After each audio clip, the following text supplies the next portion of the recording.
Hello all my beautiful sisters from those other misters, welcome back to my channel. Today I am doing another brush video.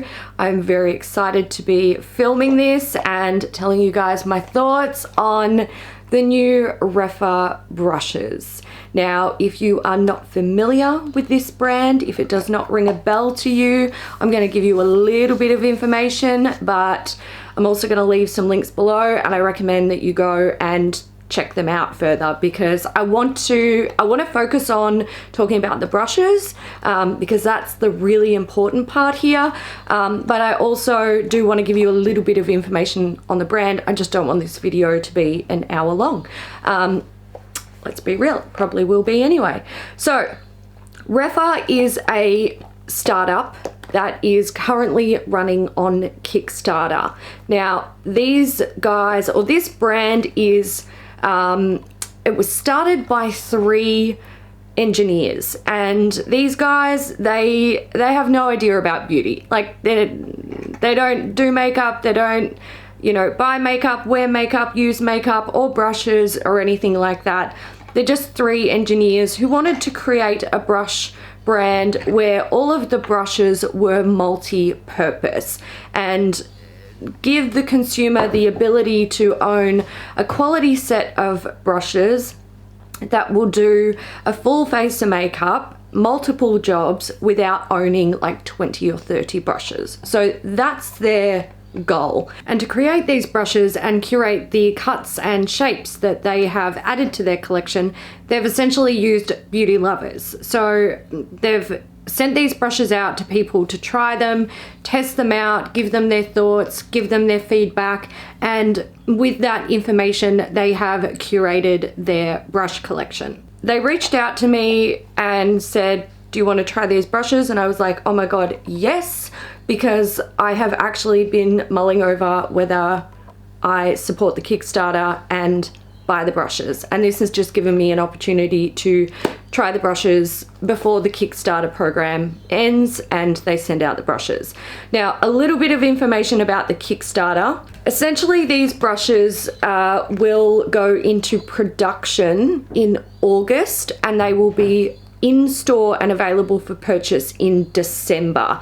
Now, if you are a part of the Kickstarter, so if you support the Kickstarter, brushes are supposed to ship out in, I believe they're saying estimated delivery November 2019, guaranteed delivery by December 20th.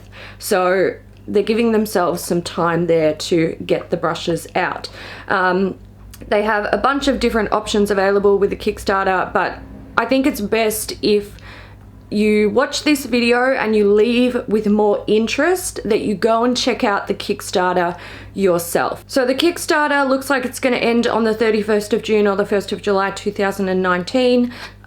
So if you want to go and check that out further, like I said, I'll put the links to it below, and I'll also link their website so you can get a little bit further information on the brushes there. But essentially what they've got is a couple of collections. So there's the core collection, which consists of 5 brushes. There is a bespoke collection, which it looks like you can create your own custom sets. So there is the bespoke 5 set, which you can choose 3 eye brushes and 2 face brushes of your choice.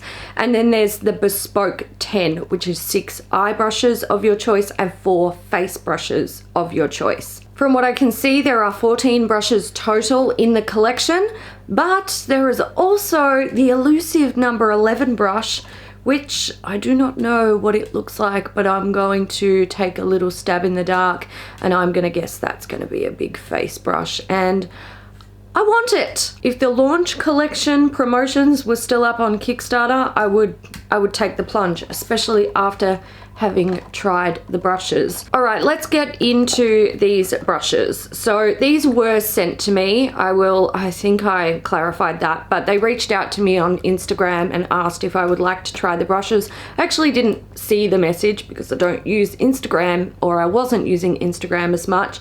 And all of my okay, so let me tell you a little story. Tom reached out to me on Instagram very, very lovely person, pleasure to converse with. And he said that he had been trying to contact me in other ways by sending me an email, but it wasn't working. And it turns out that my contact email pretty much across the board on all of my socials was my old email address. So, you know, there's that. But we got there in the end. So he sent out 2 sets of brushes. I got the core collection and a selection of the bespoke brushes. So it comes in a box like this. There is a magnetic attachment, or like magnets around here, so it holds the box closed, which is good for travel. Inside I got my beautiful babies. I'm going to start with the core collection. So this is a selection of 3 eye brushes and 2 face brushes. A couple of things to note: your brushes won't look like this when they arrive because mine are dirty, so don't you worry. I use them to apply my makeup today and I just spot cleaned them. These are made in Kumano, Japan, which is pretty much the only place to have Japanese brushes manufactured. Look, it's probably not the only place, but in terms of like quality, that's where you go.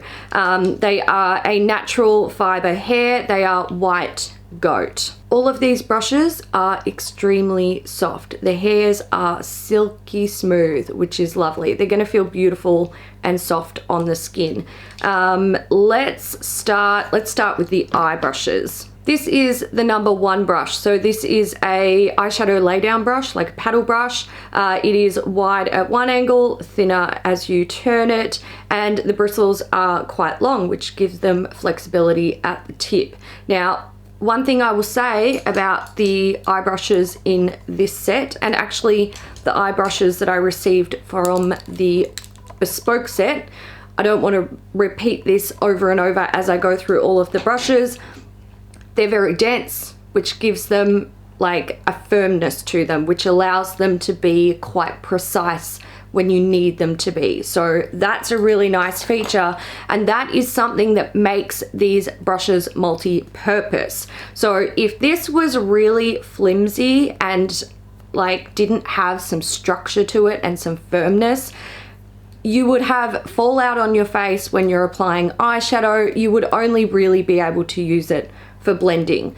But the fact that it has that sort of density with the bristles, like they're firmly packed and they're a bit longer, you've got nice flexibility at the tip, so you can use this as a blender in like with the matte shade if you want, in the crease or in the outer corner, or you can use it as a laying down and packing brush.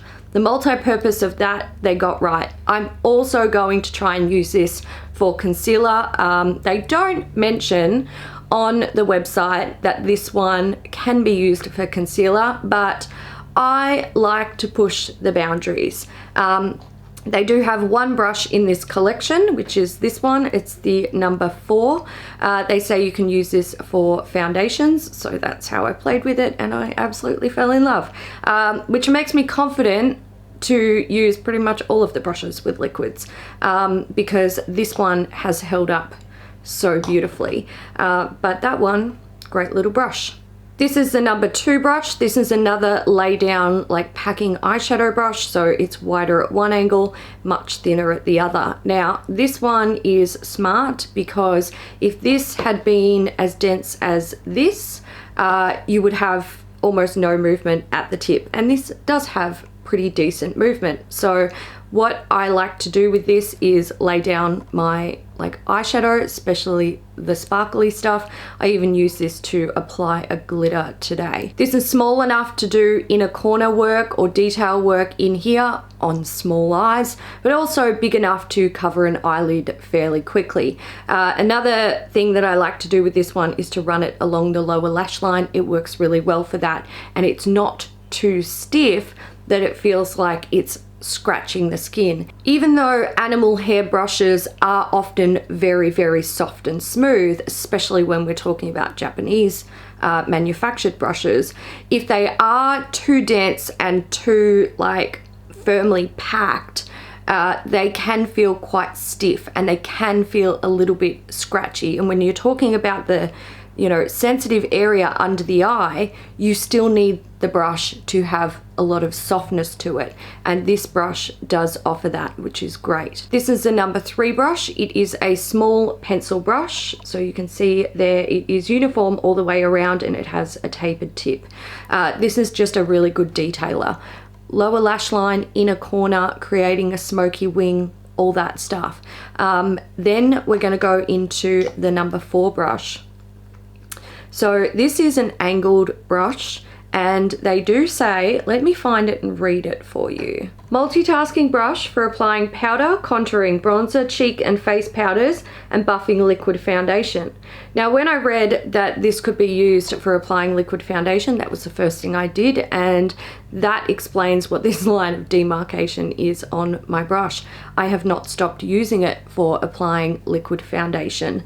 Now, when I first used this, I was surprised. I have quite a few Japanese brushes that I use for applying liquid foundations, and I love them, but they are not quite like this. This is exceptionally soft. Now, the foundation brushes that I have, the Japanese ones, they are also very soft, but the cuts are very different, and this has such beautiful flexibility at the top of the bristles. So it really, like, it, you can see how it, like, with a little bit of pressure, it fans out quite nicely on the face. But the softness of it, I just did not expect it to work well with foundation. The first time I used it, I was like, holy crap, this is so soft. I've never used anything like this for buffing in a foundation before. This is next level soft when it comes to like liquid foundation brushes. And I was concerned that that softness wouldn't allow for a even application. I was a bit concerned that we might have like heavy spots or not great blending because it's just so soft. But no, it's actually really effective. It applies foundation beautifully, and what I like to do with this is get my face on, and then where I need extra like coverage, you know, in here where I've got a big cluster of breakouts and I get a little bit of extra redness that pokes through on my chin, I would just take a tiny bit of extra product and I would pat it on, and it leaves no marks whatsoever. It's absolutely beautiful. I haven't even used this for powder products yet because I'm just obsessed for using it with foundation. The final brush in the core collection is a number 5 brush. This is a powder brush, and it's designed for using with powders. So I've used this to set my base with powder, I've used it to contour, I've used it to bronze, I've used it for applying blush. It works beautifully. It is very soft. Oh. This brush has really nice density, which gives it good structure. It holds its shape well. It also means the hairs aren't flimsy, so it blends out colored products beautifully. All right, let's move into the Bespoke collection brushes that I have. Now, this isn't the whole Bespoke collection. There are more, but we'll talk about the ones that I've got. So this one here is the P07A, but it's now known as the number 15 brush. So this is a blending brush. You can see the shape of it there, completely round. It has a domed tip. This is a fairly densely packed little brush, and what's interesting about this one and this one that I'll mention, you know what, I'll talk about these together. So we've got the 15, which is the bigger one, and the 14, which is a slightly smaller one. This one has a slightly more tapered tip than the 15. These are, look, these surprised me when I pulled them out of the box and touched them. I audibly went, oh! In my experience with Japanese brushes that are eye blenders, usually they have quite a lot of flexibility at the very tip of the hairs, and that is so it blends the eyeshadow. You can use it to blend edges of eyeshadows. Now, I choose my desired blending brush based on how big I want to make my like crease or blow out my outer corner or something like that. If I want to get a big area done quickly, I will go for a bigger one. And if I want to keep it quite contained and have a lot of control over how far I blend out, say like the matte crease, I will use something smaller. What makes these different and what made me go, oh, is that these are a lot firmer than what I'm used to. So they're still, now when I say firm, don't get me wrong, I'm not talking like, they're not hard brushes. These are very soft bristles, but they have a lot of structure to them, which means you can use them not only to apply eyeshadow, but also blend it. And this big one will still allow you similar precision to a small one. All right, here's some good examples. So usually if I was blending out, say, this inner part of the matte on my eye, I would go for something small like this. And I would get in there and I would do my blending. I would never go with something larger like this guy, because it's going to just take it to places that I don't want to go.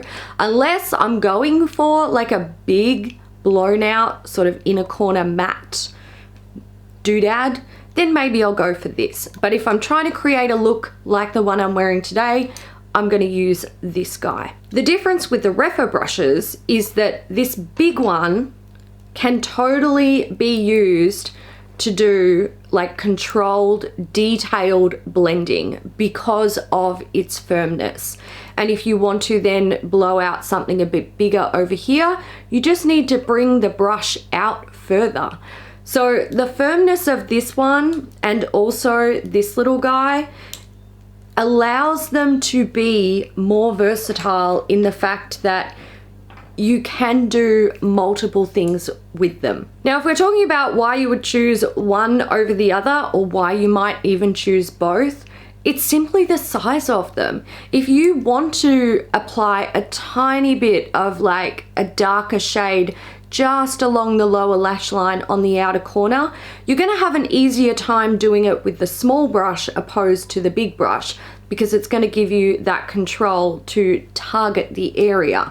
But if you want to do a larger section, say the whole outer corner of the eye, you're going to get it done quicker with the bigger brush. So you would pat it on there and then blend it out. Whereas if you're going to do it with this guy, you can still absolutely do it. There's no issue with that. It's just going to take you a little bit longer because it is of a smaller size. So essentially what I take from these brushes, aside from being surprised at their density, is that you would choose these based on your eye size, basically. If you have really big eyes, I'd go this one, the number 15. If you have little eyes like me, I would actually recommend the 14. For me, with the 14, I can do the outer corner work and cover a bigger space. It doesn't take too long.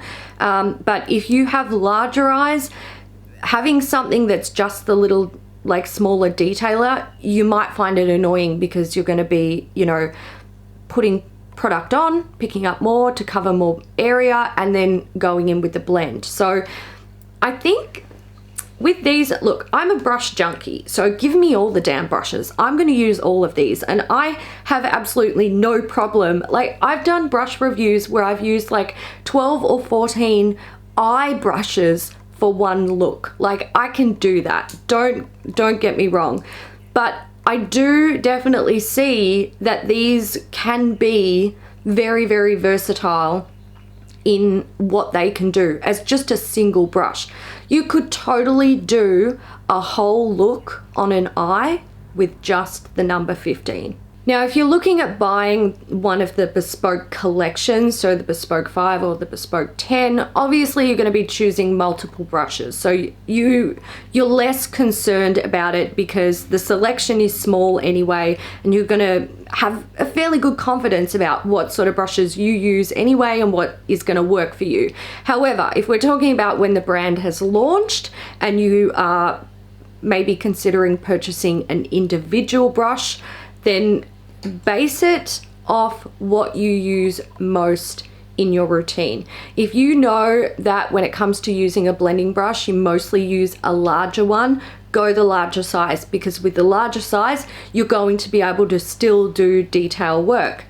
If you know that you only ever use small blending brushes because you like the precision that they offer on your smaller eyes or even on your larger eyes, go with a smaller one because you're still going to be able to blow it out if you want to. So I think they're really clever, and the density of them, like the firmness that they offer, it's smart. I like it. The last two brushes I have are the P09A, which is currently known as the 18 brush, and the P09B. This is the 20 brush. So this is a fan brush.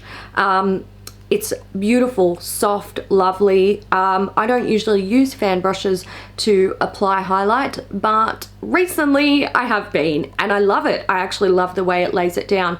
And I think my issue with fan brushes is that in the past, the ones that I've used have been, you know, cheaper synthetics, and I really dislike the way that it applies highlight. I don't think it's very even.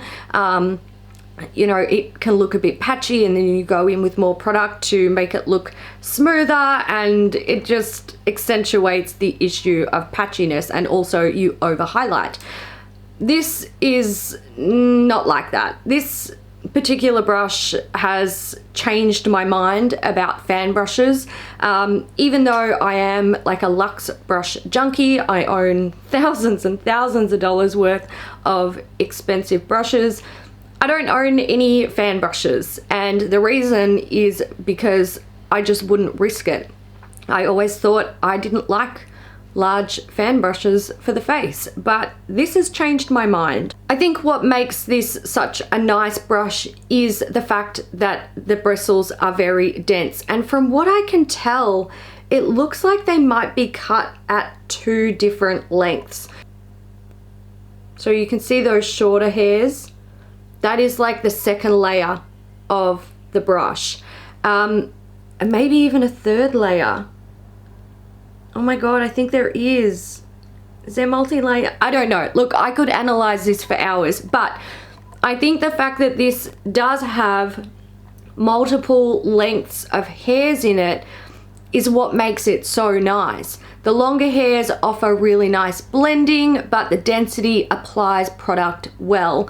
I like it. I like it. I didn't think I would like it, but I like it. And finally, we have the 18 brush, and this, I've used this for highlighting. It is designed for highlighting, but also contouring. I haven't used it for contouring yet, but you can see it is a small tapered brush, and it does highlight beautifully. I think when we look at these two, it's simply going to come down to your preference of what type of brush you like.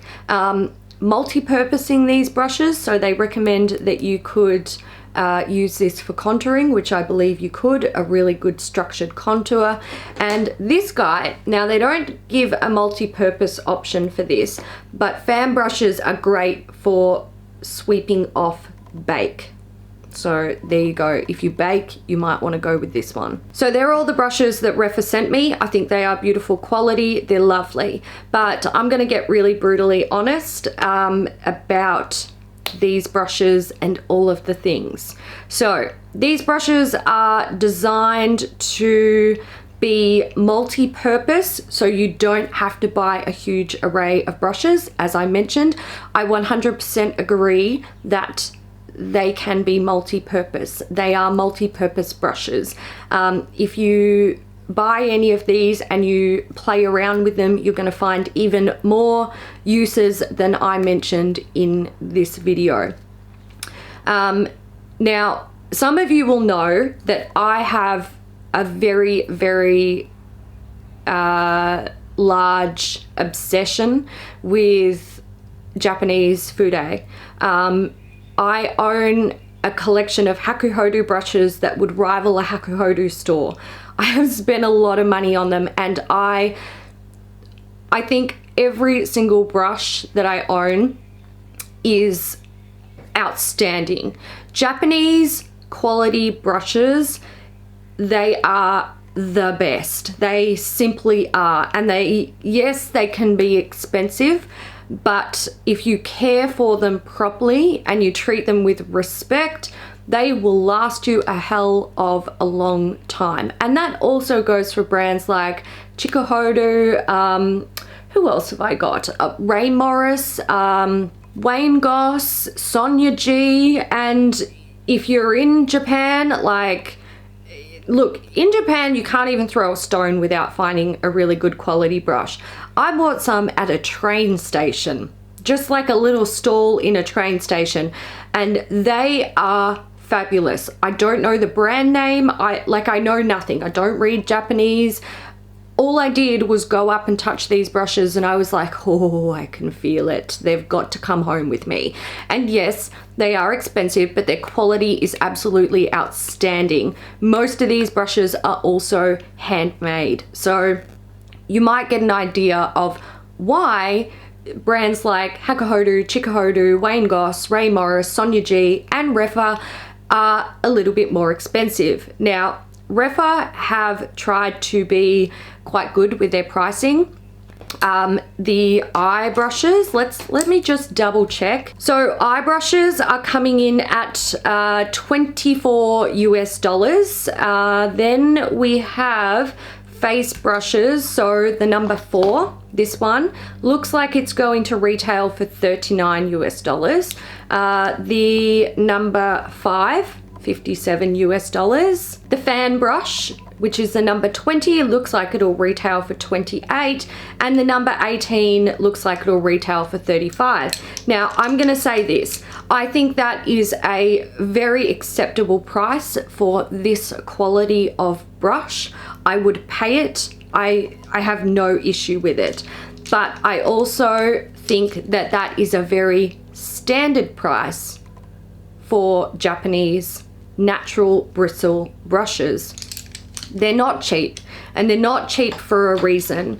And there are, like, I have some brushes from Hakuhodo that were under 20 bucks, little blending brushes, eye packing brushes, stuff like that, and they're fabulous. So I think you can get good quality brushes for, it seems expensive, yes, but in the long term, it's an investment, right? So if you're buying little eye brushes, they don't need to cost a whole lot. But if you're buying bigger brushes, they're gonna hurt. They do hurt. I've got a foundation brush from Ray Morris, which I'm pretty sure was $110.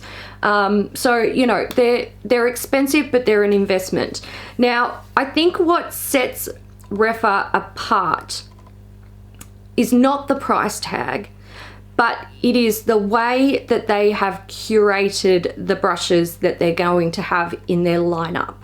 So if you go on a Hakuhodo website or the Chikuhodo website and you are trying to select brushes and you are not familiar with what sort of brushes would be good for you, or if you are trying to find, say, a highlight brush on Hakuhodo's website and you don't have confidence, good luck.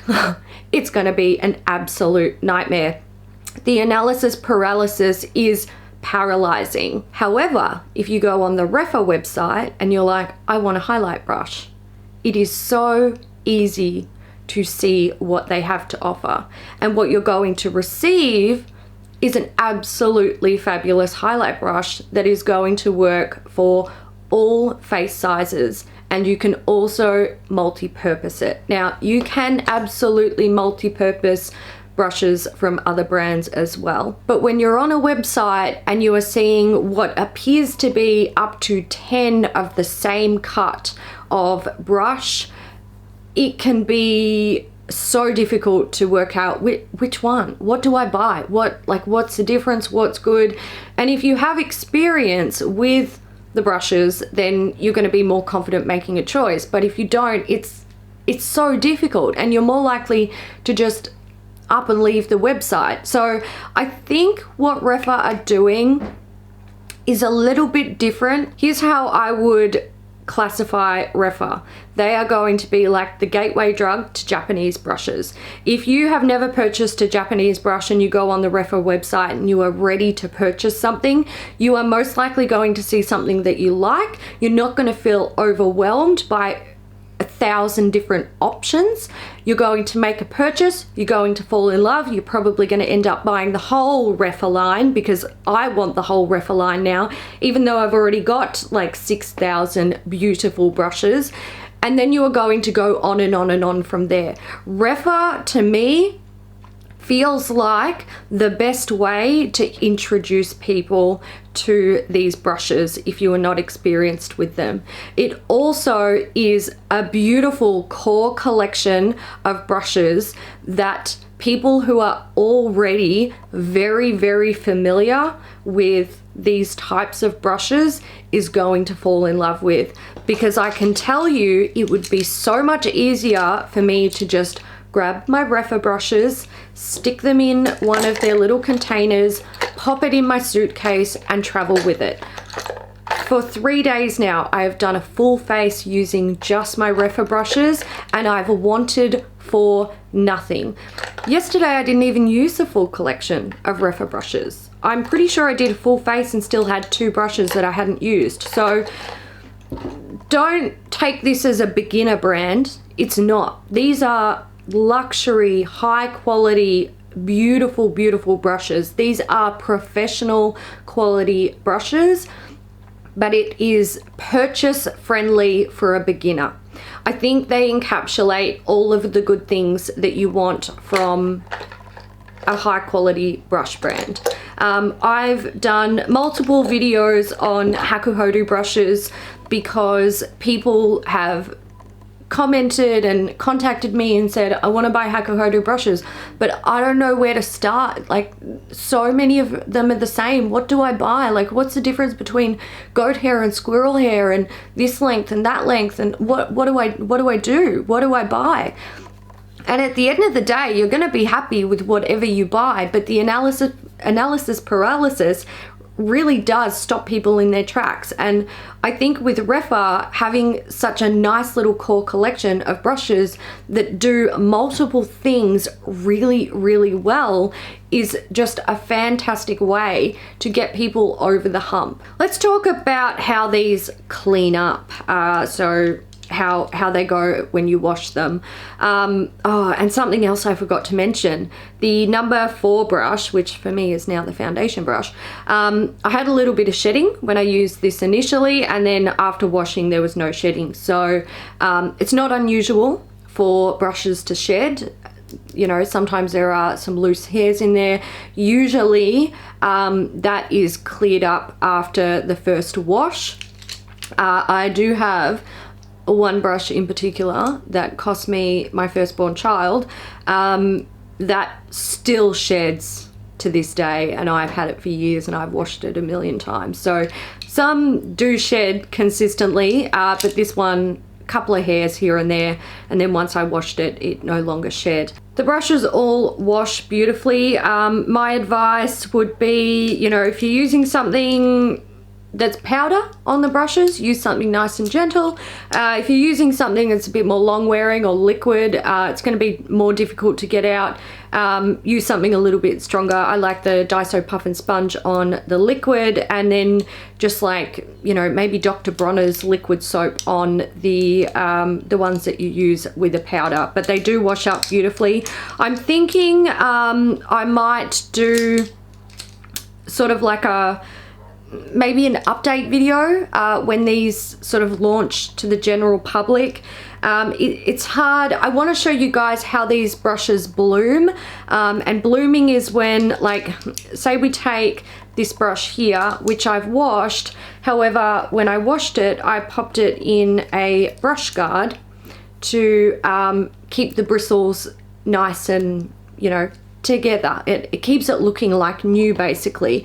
But with this little guy, I didn't use a brush guard and it bloomed, so it gets a little bit sort of bigger as you like wash it and let it dry.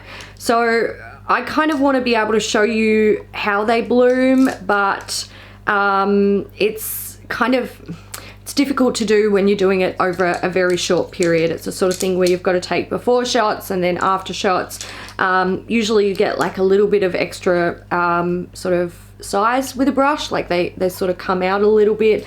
But also sometimes you get like crazy stray hairs. Like I've got some super cheap animal hair brushes from Morphe and they don't survive a single wash. So, you know, these are clearly surviving washing, but over time you can see how brushes cope with washing over a long-term period, but it's not something I can show you in a video like this. So maybe I'll do an update to it.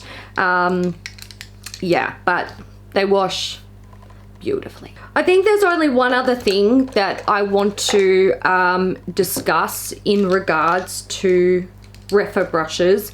They are missing something. They're missing something from their line. I would say a large powder brush. However, I believe that's what the number 11 brush is. I'm not sure if that's factual, but maybe. They're missing a wing liner brush. And you could go ahead and try and do it with a pencil brush, this one in particular, but I can promise you that you will never get something this sharp with a brush like this. Not gonna happen. So Rephr, if you are watching, please, please, please, please, please, wing liner brush, razor sharp. Thank you. All right guys, so I think I'll wrap that up there. I do feel like I'm forgetting something, and usually if I feel like I'm forgetting something, I'm definitely forgetting something. So I'm probably going to be kicking myself when I'm editing this, but we'll see how we go. Hopefully it's a false alarm. I would like to thank Rephr for sending these brushes out for me to try. I was intrigued. I'd been following the Kickstarter and I was really tempted, but I was kind of like, if I can't have all of them, I don't want any of them when it come to purchasing them. And because the launch collection had sold out. Oh, I just remembered something that I forgot. Okay. The handles. Rephr is going to, they are currently offering with their Kickstarter, you can customize your handles. So you can have short handles, long handles, normal length handles. I believe you can even get them engraved. And to do that, you have to put a, when you are choosing how much to back, you add like 1 cent to the end. Watch the video on the Kickstarter. Watch the video on the Kickstarter. That explains it. It's at the end of the video. Watch the whole video. It's a good video. But yeah, you can customize the handles. Okay, I'm glad I didn't forget that because that would have been bad. All right, I'm actually going to go now. One last thank you to Rephr for sending these brushes out. I think you could potentially create a whole new generation of Luxe brush junkies because it's so easy to navigate the range of brushes and make a choice without being overwhelmed with all of the options available. I hope you guys enjoyed this video. If you did, give it a thumbs up. If you are lucky enough to have tried Rephr brushes, let us know what you think down in the comments. The more information, the better. And if you have participated in the Kickstarter, let me know as well. What pushed you over the edge to purchase? If you answer just beautiful brushes, I'll totally understand because that's what would push me over the edge as well. Okay guys, I'll see you in the next one. Bye.